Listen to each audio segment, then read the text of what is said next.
drop the bass.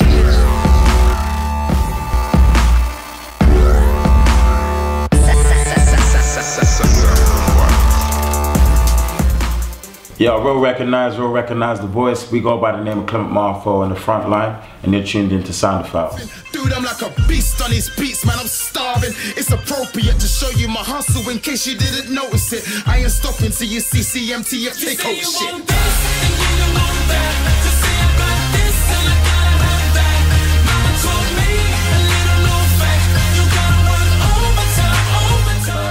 How did we all meet? I was a hip-hop grime MC in the circuit, and I did a few gigs and stuff, and I just needed a band behind me, you know. And at the time, I hooked up with a friend of mine called Dion, who plays drums, and he introduced me to Stacey on keys, Dan on guitars, and Stacey introduced me to Rich. And I've always wanted to work with Kojo on vocals, and Johnny was the last addition to the collective. And we just naturally formed together, and now we're a 7-piece band representing South West London, and yeah, man, just doing gigs, supporting the likes of Plan B, Example, Chitty Bang, Rizzle Kicks. So it's been a crazy couple of years. Clement Marfo on the Frontline sound is hip hop, rock, pop. Yeah, I would say. In those 3 categories, we kind of just put them all in a melting pot, and that's what comes out. And the likes of like Overtime and Champion is a snippet of our music, you know. We can't put us in a box. We're 7 different characters. As you can see, me and Rich, you know what I mean, we're 2 different characters. We're quite into our hip hop, into our snapbacks and fitteds and hoodies and stuff, and chinos, and you know, we're quite similar, but we come from similar backgrounds. He's from the countryside where there's sheep and chickens, you know what I mean, and I'm from the urban area where you hear gunshots in the morning. So it's like we're both different. We both got different lifestyles, but we come together and we just make this universal sound, and that's Clement Marfo on the front line. We're overwhelmed to be kind of nominated for 10 acts to watch out for in 2012. When we heard the news, we were just like, couldn't believe it. Boy, do you know what I mean? It feels we're very privileged to be acknowledged by MTV and the likes of people who have put the names together, because it's like we've been on the circuit for a while doing live shows, putting out videos on YouTube and stuff, and it's good that people are picking up on it, and this is what we love. So for people to recognize that, it's like, it's a big look. And you know, we was obviously nominated with Angel, and I've followed his stuff for a while now. He's put out his mixtape, he's working hard, he's got a lot of people supporting him.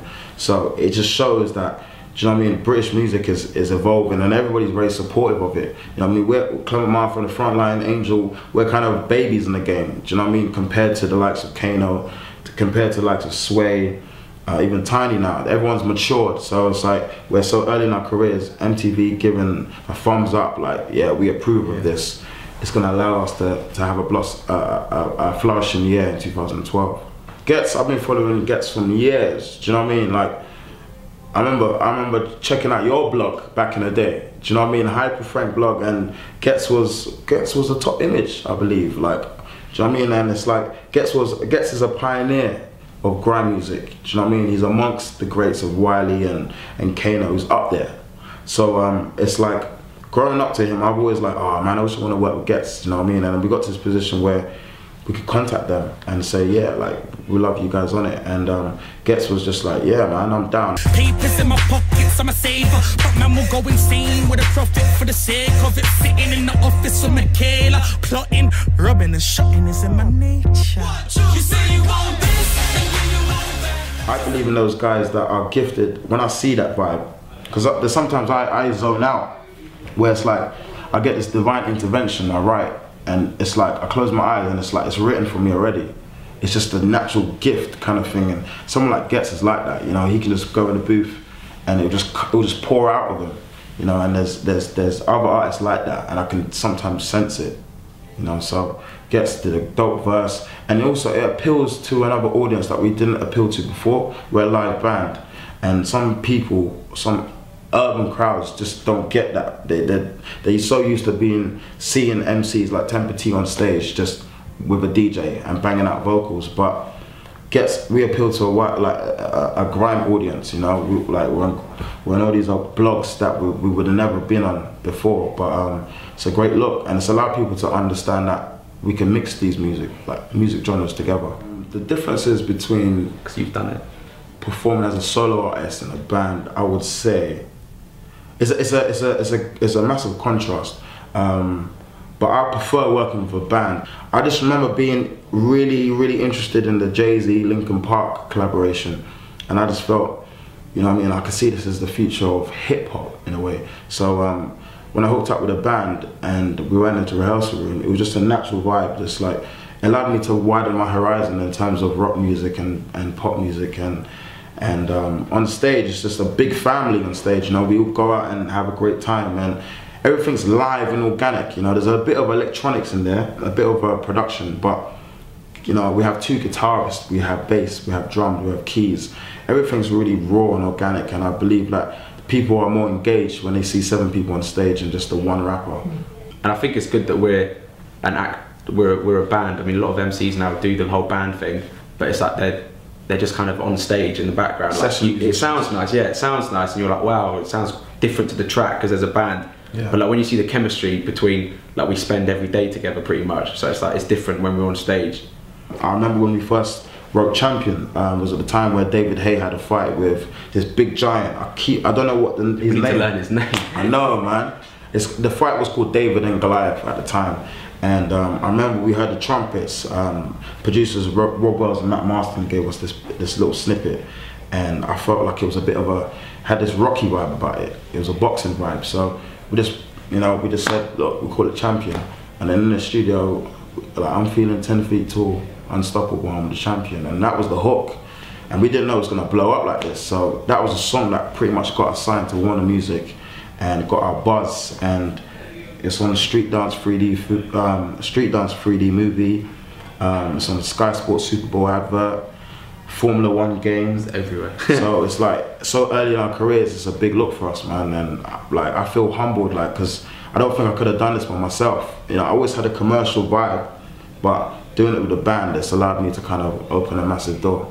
Our best gigs and the wildest gigs, I would say the best gig for me personally, when we supported Plan B in Edinburgh. It was a crazy gig. You know, the first time we went out to Edinburgh, and we got a similar setup. Plan B's got his full live band, and we're a 7-piece ourselves, you know, and the audience were just really kind of engaged with the music and stuff, you know. It seems to be getting crazier and crazier, our gigs at the moment. It went from the stage dive, which was, it must have been a couple of weeks ago, and we did a show yesterday in Kingston, and it was like stage dives, mosh pits, people were throwing, like, opening their beers and throwing their beers. Came on stage. Someone like was bleeding when we came out and stuff, and it's like, you wouldn't, I don't think you'd expect it from a sort of like a hip hop sort of show. Sure. The mosh pit was crazy. Even I was like, well, I would hate to be down there right now. And it carried on, the song ended, it was still like, yeah. Rowdy. It was rowdy. So this seems to be getting crazy. I don't know what's going to happen at the next one. A tip for any artist, one is to always remain humble, because there'll be a lot of people that will gas you up. Do you know what I mean? A lot of people will say, man, like, you're the best and everything like that, and just make you feel like, do you know what I mean? You can do things your own way. You don't want to listen to nobody. But the thing is, like, now I'm in a band, I get responses from everybody. Like, Clem, that was a good verse. Clem, that was a bad verse. It's a thing where you need people around you that can encourage you to get the best out of you.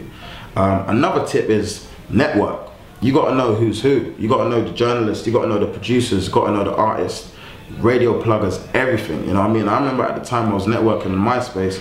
I was like, Hyper Frank. Do you know what I mean? Like, she's one of the bloggers. I've got to hit her up. Chantel Fiddy. Do you know what I mean? Hattie Collins, Cyan Anderson. I had to hit all these people up, because my music's not going to go out to these people if I don't know these people. So all about networking and knowing who's who, and just being down to earth, man. Like, people appreciate you a lot more when you're on a level. When you think that you're better than somebody, then people just have no love for you and won't push your product.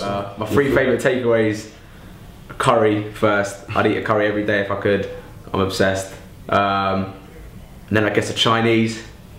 And then my 3rd takeaway, probably just fish and chips. I had fish and chips last night before the gig.